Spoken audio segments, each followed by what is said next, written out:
네, 남북 간의 긴장이 조금 진정된 가운데 청와대가 남북 정상회담 또 북미 정상회담을 위해서 속도를 내고 있는 모양새인 것 같습니다. 김태일 기자, 어제 유럽연합 화상 정상회담에서 문재인 대통령이 북미 정상회담 얘기를 꺼냈어요. 언제 하겠다는 겁니까? 네, 일단은 미국 대선이 12월에 있습니다. 미국 예. 대선 전에 11월 전에. 그렇습니다. 예. 11월 전에 추진을 해보겠다 이런 관측인데요. 예. 문 대통령이 그동안 어렵게 이룬 남북 관계의 진정화 성과를 뒤로 돌릴 수 없다 그러면서 미국 대선 전에 북미가 대화할 수 있도록 전력을 다할 계획이다 이렇게 밝혔습니다. 여기서 예. 얘기하는 북미 간 대화는 뭐 물론 북미 정상회담을 얘기를 하겠죠. 예. 최은미 기자, 미국 쪽 반응은 어떻습니까? 네, 미국에서는 일단 청와대의 이런 반응에 대해서 즉각적으로 뭔가 입장을 내놓지는 예. 않고 있습니다. 다만 이제 가장 최근에 있었던 이 스티븐 비건 국무부 부장관의 이야기를 조금 볼 필요가 있는데요. 예. 지난달 29일이니까 사실 며칠 되지 않았습니다. 그런데 이제 북미 사이의 대화는 분명히 가능하다라고 하면서도 우리는 준비가 돼 있지만 아마 지금부터 대선까지는 좀 어려울 것 같다라는 예. 식의 입장을 밝혔거든요. 그런데 지금 이 청와대가 그 폭파 이후에 미국과 지금 공감을 했다, 예. 노력하고 있다라는 이야기를 했잖아요. 그 상황이 지금 이 비건이 말했던 이 지난달 29일 이후의 상황인지 아니면은 그 안에 있는 건지 이제 그 부분은 확인되지 않았지만 일단 미국은 6월 29일에 대선까지는 어려울 것 같다라는 입장 이후로 나온 건 없고요. 예. 다만 지금 7월 중에 비건 방한이 굉장히 유력합니다. 방한했을 때 뭔가 트럼프 대통령의 북을 향한 메시지를 들고 예. 와서 판문점에서 북한 관계자와 실무회동을 할 가능성, 뭐 이런 가능성들은 아직 열려 있는 상황입니다. 예. 현재 미국의 공직자 가운데 이 북미 정상회담과 관련돼서 언급한 것은 이제 비건 미국 대북 특별대표가 유일합니다. 그런데 앞서 잠깐 얘기를 들었습니다만 문정인 보좌관의 얘기로는 백악관과 공화당 내 북미 정상회담, 대선 전에 북미 정상회담에 대해서 뭔가 긍정적인 기류가 있다라고 했는데 문 보좌관이 말하는 저 백악관과 공화당 내의 그 기류라고 하는 것은 누구를 말하는 겁니까? 네, 일단 뭐 백악관과 공화당이라고 예. 하면 그 백악관 우리로 얘기하면 청와대와 민주당에서 예. 공감대가 이루어졌다라는 얘기 아니겠습니까? 예. 그러니까는 미국의 핵심 실무진, 그러니까 회담을 해야 되는 트럼프 대통령 그리고 예. 이를 뒷받침하는 공화당을 얘기하는 걸 겁니다. 그래서 앞서 제 발제에서도 물론 들으셨겠지만 지금 백악관 그리고 공화당 예. 쪽에 긍정적인 기류가 있다 이런 얘기를 했고요. 그리고 보수적이고 워싱턴 기류를 잘 아는 입장에서는 예. 이 대선 전에 북미 정상회담 얘기가 나오는 게 상당히 고무적인 게 있다 이런 얘기도 했거든요. 예. 그러면서 문재인 정부만큼 지금 백악관을 움직이는 정부는 과거에는 없었다. 우리의 전략적 의지만 있으면 얼마든지 설득이 예. 가능하다 이런 얘기도 덧붙였습니다. 사실상 남북관계, 북미관계의 주 협상 대상자인 비건 대표는 부정적으로 봤는데 문정인 이 보좌관은 공화당 내 또 백악관 내에 북미 정상회담에 대한 기류가 있다라고 언급을 했습니다. 문 보좌관은 사실은 이제 교수예요, 그렇죠? 그렇죠. 그래서 네. 정말 제대로 알고 얘기하시는 것인지 아니면 본인의 희망사항을 얘기하신 것인지 이걸 좀 잘 구분해 줄 필요가 있을 것 같아요. 뭐 일단 저 백악관 측 사람들하고는 교류가 있었겠죠. 근데 뭐 거기도 굉장히 외교적인 술사로 그냥 예. 뭐 좋은 생각이다. 그거를 뭐 조금 뭐 과장해서 하시는지 예. 그런 건 잘 모릅니다만 저는 제가 보기에는 세 가지 이유로 해서 이게 어렵다. 첫 번째 대선 일정입니다. 대선 일정이 이제 11월 3일 이제 선거가 있지만 9월 29일부터 대선 후보 간 토론이 있어요. 세 차례 플러스 부통령 한 차례. 근데 지금 이거를 늘리려고 생각하거든요. 자, 그렇다면은 이게 9월 초까지 내려옵니다. 근데 9월 초에는 유엔 총회가 있어요.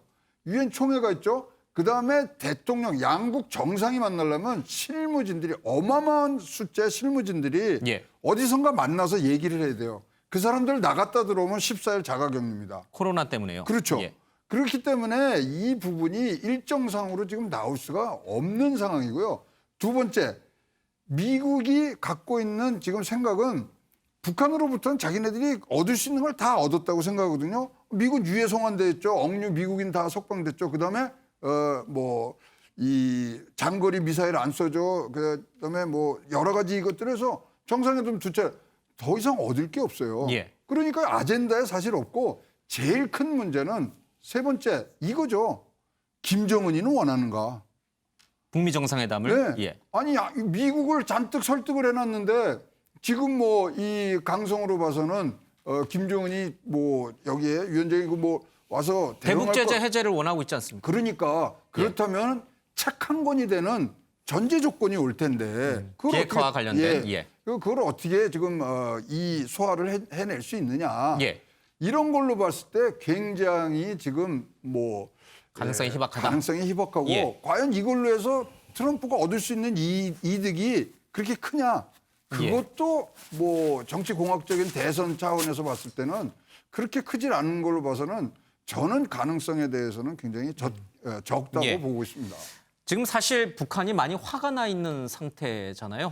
북한을 설득하기 위해서는 북미 정상회담이라고 하는 카드만한 게 없는데 그래서 청와대에는 굉장히 그걸 원하긴 합니다만은 방금 뭐 최영호 고문께서도 얘기했습니다만은 트럼프는 북미 정상회담을 했을 경우에 얻는 정치적 이득이 있는가, 김정은은 정치적 이득이 있는가 이 부분을 좀 잘 봐야 될 것 같아요. 우리 청와대의 정치적 이득은 사실은 중요하지 않거든요. 예, 우리는 뭐 중재자로서 그리고 예. 한반도의 운명을 우리가 책임지고 있는 차원에서 적극적으로 나설 수밖에 없는 운명적인 처지죠. 예. 미국 입장에서는 11월 대선 전에 과연 대외 정책이 이번 대선의 판을 흔드는 얼마나 우선순위를 가질 수 있느냐. 그리고 그 대외 정책 안에서 북한 문제가 북한의 비핵화 문제가 또 얼마나 비중을 크게 차지할 거냐. 예. 이거에 따라서 달라질 거예요. 만약에 대외 정책을 부각시켜서 유권자들의 마음을 움직일 수 있다고 판단이 되면 만사를 제치고 글로 가죠.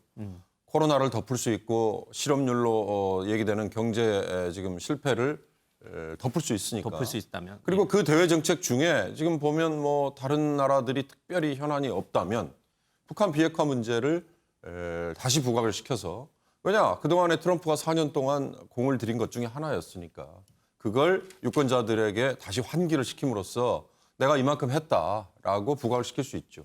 중요한 건 최 고문께서 말씀하셨습니다만 그 이전에 미국과 북한 간에는 항상 마쿠 채널이라는 게 얼마나 잘 가동이 됐느냐에 따라서 예. 지금 굳이 이번 11월 전에 3차 미국 정상회담이 열리지 않아도 됩니다. 다만 그 미국 정상회담까지 근접하는데 양쪽의 의견이 서로 수렴될 수 있는 마쿠 채널이 예. 지금 가동이 되고 있느냐. 그러나 이 마쿠 채널이 가동되고 있다는 얘기 외교 전문가들 하지 않아요. 백악관이든 또 뭐 비건 대표든 예. 신중한 입장, 원론적인 입장만 얘기하는 건 바로 그런 원칙의 문제 때문이거든요. 예. 마크 채널이 가동이 되고 있어서 그게 상당한 정도의 의견 접근이 된다면 갑작스럽게라도 저는 예. 얼마든지 이루어질 수 있다. 미국과 북한 간에는 굳이 제3국에 가지 않아도 만날 수 있는 뉴욕 채널이라는 게 아직은 있거든요. 예. 그건 뭐 언론에 아직 주목을 못 받고 있기 때문에 예. 그건 나중에 결과가 있을 때만 아마 공개를 하겠죠. 그런 점에서 저는 뭐 신중하게 볼 필요도 있다. 예. 완전히 뭐 가능성이 제로다 이렇게 보기에는 뭔가 나중에 깜짝 쇼가 나올 수도 있을 것 같습니다. 근데 유니언께서도 워싱턴 특파원으로 올해 미국에 계셨습니다마는 생각처럼 미국 사람들이 남북 문제 또 북미 정상회담에 대해서 그다지 관심이 없어요. 바로 그게 포인트입니다. 예. 지금 북한 비핵화 문제를 미국의 대외 정책 중에 굉장히 중요한 비중을 둬야 된다라고 생각하는 유권자들 많지 않아요. 미국 유권자들이요. 그렇습니다. 특히 공화당의 경우는 뭐 감세 뭐 이런 거에 예. 더 비중을 두는 쪽인데 대외적으로 지출되는 예. 비용 이런 거 줄여야 된다. 뭐 이런 쪽이기 예. 때문에 그런 점에서 보면 대외 정책 전반에 대해서 그리고 특히 그 중에서 북한 문제에 대해서 미국 유권자들이 그렇게 예. 매력적으로 생각하지 있지 않기 때문에 이게 부각될 가능성은 그런 점에서는 낮다. 그렇게 봅니다. 어쩌면은 이게 사실 우리 정부의 청와대에 메아리 없는 그런 외침이 되지 않을까 좀 우려되는 바가 분명히 있습니다. 문정인 보좌관 얘기를 좀 하나 더 하면은 이 남북 연락사무소 폭파가 도발적 행위가 아니라고 언급이 있었는데 그 이유가 뭡니까? 그렇습니다. 이 남북 공동 연락사무소가 위치했던 곳이 바로 개성이잖아요. 예. 북한 땅이에요. 그러니까 이거는 북한의 영토에서 이뤄진 것이다. 따라서 정치적 행위인 것은 맞지만 예. 이것을 군사적 도발이라고 할 수 있겠는가라는 게 이제 문정인 특보의 생각이고요. 예. 이와 더불어서 북한이 지금 하겠다고 한 군사 행동, 뭐 예를 예. 들어서 개성공단이나 금강산에 군대를 배치하고 최전방 초소를 복원하고 뭐 이런 것들 역시도 북한의 영토와 예. 영해에서 이루어진 것이다. 이걸 우리나라가 도발이라고 하니까 김영철이 정경두 국방장관을 뭐라고 하는 거 아니냐. 굳이 도발이라는 예. 표현을 사용해서 북한을 자극할 필요는 없지 않느냐. 예. 이게 바로 문정인 특보의 생각입니다. 북한 땅에 개성에 있는 거긴 합니다만은 이제 우리 돈이 수백억이 들어간 그렇죠. 예. 건물인데 모르겠습니다. 국민 정서와 얼마나 부합하는 발언인지는 모르겠습니다. 박상학 자유북한운동연합 대표가 어제 통합당을 방문해서 주호영 원내대표를 면담을 했죠. 어제 저희들이 잠시 보내드렸습니다. 그 얘기를 좀 다시 한번 들어보겠습니다. 제가 대북전단을 보낼 때 뭐 음란물을 보내니 이런 터무니없는 얘기하거든요. 이 육군 사관학교 교재로 쓰고 있는 겁니다. 우리 대한민국의 발전 역사를 담은 이런 서책자를 내서 보내는데 이걸 보고 뭐라 하냐. 청와대하고 통일부는 쓰레기랍니다. 이 육군 사관학교 교재를 쓰레기라고 하는 그 사람들이 조금은 바로 어디입니까? 이 쓰레기에 맞아서 쓰러질 놈들 아닌가? 편의사회를 박탈하는 게 우리 대한민국 대통령이 맞습니까? 나 문재인 대통령을 유엔에 이제 고소할 것이고 문재인 대통령을 우리 헌법 파괴자로 이거 지금 대한민국이 정말 한 번도 체험해보지 못한 나라네요. 평양으로 여기가 서울입니까? 평양입니까? 분노를 금할 수 없습니다. 네, 문재인 대통령을 유엔에 고소를 하겠다. 박상학 씨의 주장인데 최민 기자, 통일부에서 입장이 나왔죠. 네, 그렇습니다. 굉장히 불쾌한 반응을 보였는데요. 아주 몰상식하고 거친 발언을 한 데 대해서 굉장히 유감스럽게 생각한다라면서 통일부 대변인이 직접 입장을 예. 밝혔고요. 그러면서 이 대북전단 살포를 강행해서 많은 접경 지역 주민들을 위태롭게 하고 남북 간 긴장을 고조시키고 국가적인 무리를 일으킨 데 대해 자성도 없이 비이성적인 발언을 일삼고 있어서 참으로 개탄스럽다라는 이야기까지 했습니다. 그리고 지금 통일부에서 법인 취소 청문 절차를 진행하고 있잖아요. 그 진행 상황에 대해서는 지금 청문회가 끝나고 조서를 열람하는 기간이라고 합니다. 그래서 이 열람 기간이 끝나면 아마 처분이 이루어질 거다라고 했거든요. 그러니까 아마 법인이 취소되는 절차, 그 수순으로 가지 않을까 좀 추측해 볼 수 있는 상황입니다. 어제 박상학 씨가 기자회견한 저 장소는 뒤에 이제 핑크색이 보이는데 미래통합당 당사였습니다.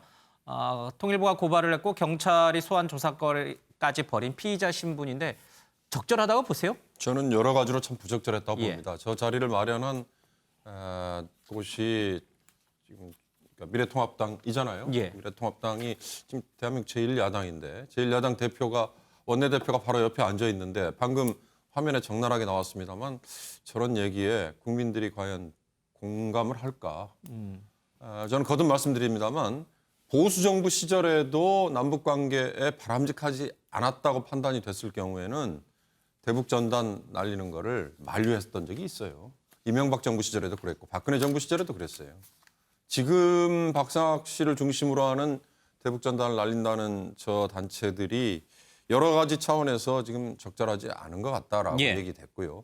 물론 그게 뭐 여러 가지 다른 차원의 접근 방식도 있긴 합니다만 남북 간의 관계 또는 뭐 접경 지역 주민들의 뭐 안전 문제 뭐 여러 가지 측면에서 제가 보기에도 이럴 때는 조금 자제를 예. 했다가 나중에 뭐 상황이 더 변하거나 또는 또 다른 방식의 접근 뭐 예. 이런 것도 감안될 수 있을 텐데 그런 건 뚝 건너뛰고 지금 문재인 대통령을 향해서 저렇게 직설적인 공격을 한다. 저게 박상학 대표를 비롯한 탈북자 단체들은요. 대한민국 땅에 이미 들어와서 활동을 하고 있기 때문에 대한민국 국민들의 지지를 받지 못하면 설당이 없어지는 거예요.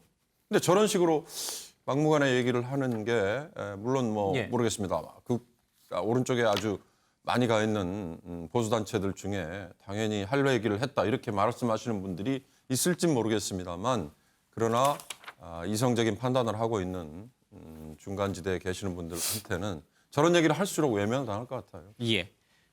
혹시 하실 말씀 있으면 짧게 드리고. 아니 이게 문정인 특보의 논리로 따지면 대한민국 땅에서 보냈는데 그 무슨 상관이냐 이거예요.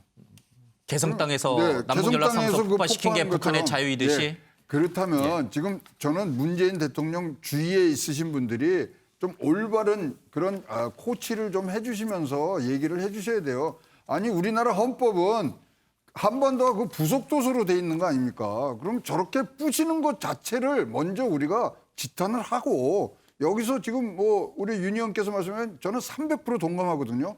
위험한 행동 이런 것들을 하면 안 되는. 그래서 이거를 논리를 차곡차곡 쌓여진 상태에서 평화가 오는 거지.